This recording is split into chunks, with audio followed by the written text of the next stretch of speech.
실제로 저희를 찾아온 7살 어린이가 있었습니다. 은하인데요. 은하는 한쪽 귀는 정상, 다른 한쪽은 많이 안 좋았어요. 대학병원 3곳 중 2곳은 인공와우를 권했고 나머지 한 곳은 보청기를 권했다고 해요. 그리고 어떤 병원에서는 말소리 변별 점수가 0%라고 했고 또 다른 곳에서는 20%라고 하더라고요. 같은 아이인데 왜 이렇게 다른지, 내 딸 아이에게 해줘야 하는 게 뭔지 고민이 많았어요. 아이의 모습을 직접 보시곤 눈물을 글썽이셨습니다.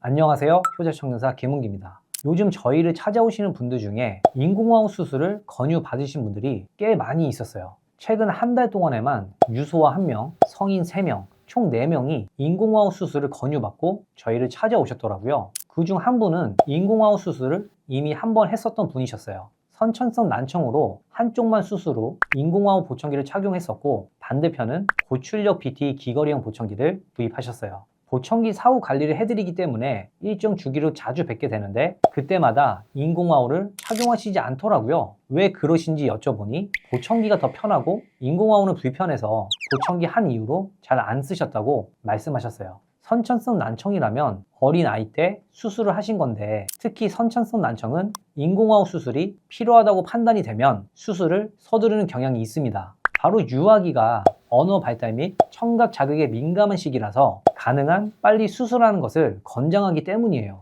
하지만 인공와우 수술은 청력이 고도에서 심도 난청 정도가 되어야 권장할 수 있는데요. 이 정도면 최소 71dB 이상은 듣지 못하는 정도입니다. 보청기로 말소리 변별이 거의 안 되는 것은 물론이고 지하철 소리나 청소기 소리도 안 들리거나 작게 들리는 정도입니다. 90dB 이상으로 떨어지게 되면 더 심각하죠. 비행기 소리나 락 음악 등 큰 소리를 인지할 수 있는 정도만 되는 거예요. 원래 인공와우 수술 절차는 고도, 심도 난청에 보청기를 최소 3개월에서 6개월 이상 껴보고 도저히 안 될 경우에 진행하는 게 일반적이었어요. 그런데 요즘은 그런 과정이 생략되고 바로 수술을 권유하기도 하는 것 같더라고요. 방금 말씀드린 분 또한 보청기를 착용해 본 경험이 없으셨던 것을 보니 보청기를 끼는 과정이 없이 수술을 하신 것 같았습니다. 보청기를 더 편하게 느끼시는데도요. 인공와우 수술은 신중히 하는 이유가 여럿 있지만 크게 2가지로 요약해 볼게요. 첫 번째는 수술 후 다시 돌아갈 수 없다는 거예요.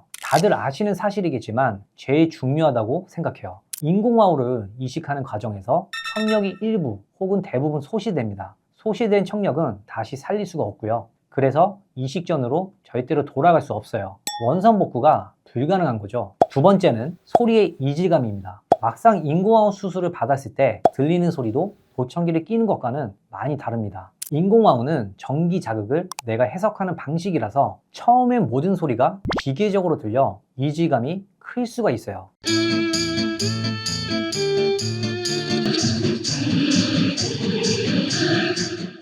What kind of bait do you use to catch salmon? What kind of bait do you use to catch salmon?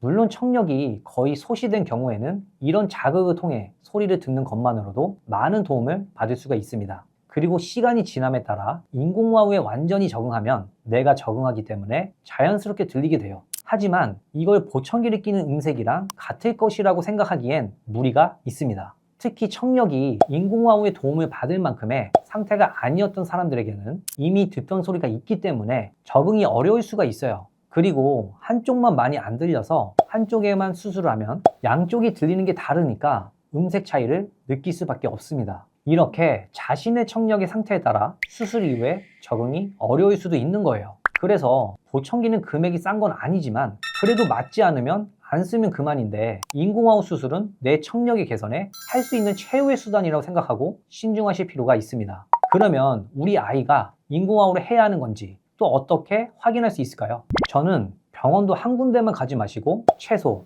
대학병원 3군데 이상은 가보시길 권합니다. 그리고 청력 검사 결과도 편차가 심할 수 있어서 여러 검사 결과를 비교해 봐야 한다고 생각합니다. 그리고 꼭 청력에 맞는 보청기를 꼭 시연해 보셨으면 좋겠습니다. 보청기를 껴보고 아이의 귀 환경에 맞춰서 더 효율적으로 들을 수 있게 추가 검사까지 받으면 완벽하겠죠. 적어도 아이의 청력이 보청기의 도움을 받을 수 있는지는 꼭 확인해 주셨으면 좋겠어요. 인공와우는 그 다음의 차선책으로 생각해 주시는 게 맞다고 생각합니다. 그리고 아이가 난청이 나면 빨리 수술을 해주는 게 더 좋지 않을까 생각을 많이 하시는데 이게 언어 발달 시기를 놓칠까봐 그러는 경우가 많더라고요. 대부분의 국가에서 인정하는 인공호흡 수술 가능 최소한 연령은 만 12개월이지만 보청기 착용 시기는 생후 3에서 6개월부터 청력 검사가 확실해지면 착용할 수 있어요. 그래서 보청기는 더 어린 아이도 할 수 있습니다.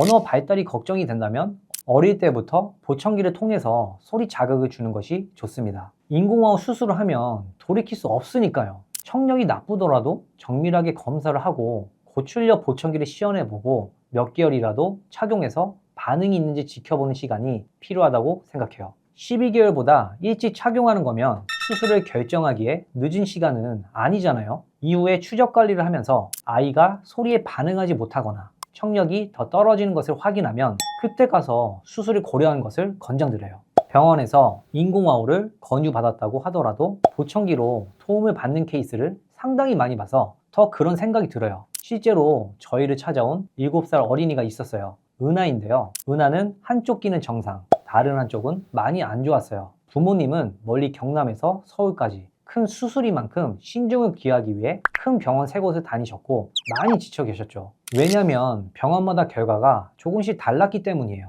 대학병원 3곳 중 2곳은 인공호흡을 권했고 나머지 한 곳은 보청기를 권했다고 해요. 그리고 어떤 병원에서는 말소리 변별 점수가 0%라고 했고 또 다른 곳에서는 20%라고 하더라고요. 같은 아이인데 왜 이렇게 다른지 저희도 파악하기 위해 꼼꼼하게 검사해 드렸습니다. 특히 차폐 검사에 신경을 많이 썼는데요. 이렇게 은하같이 한쪽 귀만 나쁜 편측성 난청은 검사할 때 잘 들리는 귀가 소리를 대신 들어버리면 못 듣는 귀가 원래 청력보다 좋아 보이는 오류가 생기거든요. 재검 결과 특정 조건에서 말소리를 알아듣는 비율이 36%까지 나왔습니다. 그래서 저희는 이 아이가 보청기에 반응할 가능성이 있다고 판단했습니다. 하지만 은하는 이미 서울의 큰 대학병원에서 인공호흡 수술 날짜까지 잡고 혼합 보청기를 2달째 대여해서 사용하는 중이었어요. 그렇지만 효과를 크게 느끼지 못하는 상태였고요. 하지만 검사 결과는 보청기를 활용할 수 있는 가능성을 보였어서 보청기 시연을 진행했습니다. 이미 보청기를 사용 중인데도 시연을 하는 이유는 보청기마다 소리 성향이 조금씩 달라서 끼는 아이들 반응도 제각각이라 아이에게 맞는 보청기를 찾아주기 위해서입니다. 은하 역시 다양한 반응을 보였습니다. 첫 번째 보청기는 소리가 좀 작아요. 두 번째 보청기는 소리는 들리는데 뭐가 다른지는 잘 모르겠어요. 마지막으로 세 번째 보청기를 껴주니까 엄마 잘 들려 라고 말했습니다. 부모님 입장에서는 병원에서 인공호흡을 권유했기에 인공호흡랑 보청기 중 내 딸아이에게 최선이 뭔지 고민이 많으셨어요. 그런데 막상 보청기를 끼고 잘 듣는 아이의 모습을 직접 보시곤 눈물을 글썽이셨습니다. 다행히 그 이후로 잘 사용하고 계시는지 지난달에 이렇게 리뷰도 작성해 주셨어요.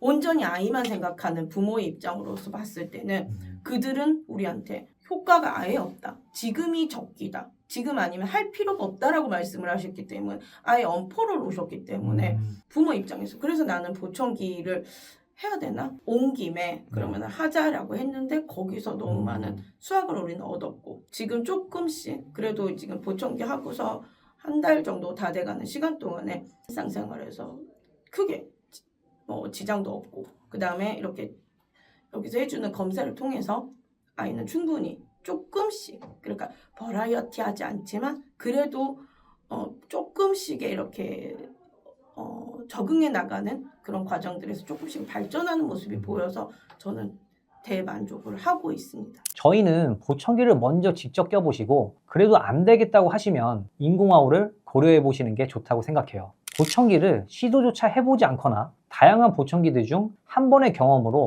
보청기 사용이 어렵다고 판단하기는 이르다고 생각합니다. 은하는 7살 어린이였는데 성인의 경우도 있었어요. 부동산 업을 하고 계시는 50대 여성분이셨는데 왼쪽 귀가 많이 안 좋았습니다. 병원에서 인공호흡을 권유받았었지만 확신이 서지 않아 2년 동안 미루고 계셨다고 해요. 그래서 보청기 센터를 찾으셨는데요. 검사를 받으러 가면 여러 곳에서 크로스 보청기만 계속 권유받으셨다고 해요. 크로스 보청기를 하면 양쪽 귀가 자극돼서 더 잘 들을 수 있다고 말이죠. 이건 잘못된 정보예요. 크로스 보청기는 안 들리는 귀 한쪽의 소리를 잘 들리는 귀로 듣게끔 해주는 원리예요. 절대 양쪽 귀가 자극되는 게 아닌 한쪽 귀로만 듣는 거예요. 사장님께서는 잘 안 들리는 쪽 귀로도 어느 정도는 듣고 싶어 하셨어서 가능한지 확인하기 위해 다시 청력 검사를 해드렸습니다. 제가 보기에는 문제라는 왼쪽 귀에 신경 반응이 아직 남아있더라고요. 이걸 그냥 방치하기는 아깝고 일반 보청기를 껴서 소리를 듣는 게 좋을 것 같다고 보았습니다. 일반 보청기를 권유 드렸을 때는 크로스 보청기만 권유하는 다른 업체들과 이야기가 달라서 혼란스러워 하셨었지만 직접 사용하고 느껴보실 수 있도록 다양한 브랜드의 보청기를 시연해 드렸습니다. 일주일 정도 써보시고 1차 관리 방문을 잡아드렸었는데 다른 곳에서 체험했던 크로스 보청기보다 저희에게 맞춘 일반 보청기가 일하시는데 많은 도움이 되었다 하셨습니다. 일반 보청기를 하기를 잘했다고 생각하신다고 하시는데 많이 뿌듯했습니다. 7살 어린이 은하도 그렇고 부동산 사장님과 같이 한쪽 귀만 많이 나쁜 경우에는 검사 시 반드시 차폐 검사를 해야 합니다. 안 그러면 잘 들리는 귀가 대신 들어서 한쪽 청력이 안 좋은데도 불구하고 정상 청력에 가깝게 나올 수도 있어서 검사 오류가 발생할 수 있습니다. 이런 상황에서 두 분 다 보청기를 시도도 안 해보고 인공화호를 권유 받으셨어요. 그래서 정확한 검사를 받고 실제로 보청기를 착용해보고 어떤 청각 보조기를 쓸 건지에 대한 결정에 큰 도움을 줄 수 있습니다. 이렇게 오늘 인공화호와 보청기에 대해서 이야기를 나눠봤습니다. 인공화호가 필요하다면 물론 해야 합니다. 하지만 저는 보청기로 도움을 받을 수도 있는데도 인공화호를 권유받거나 이미 수술을 받고 나서도 불편해서 보청기를 사용하는 경우를 많이 보다 보니 이렇게 영상을 찍어보게 되었습니다. 인공화호를 고민하고 계시는 분들께 이 영상이 도움이 되셨으면 좋겠습니다. 시청해주셔서 감사합니다.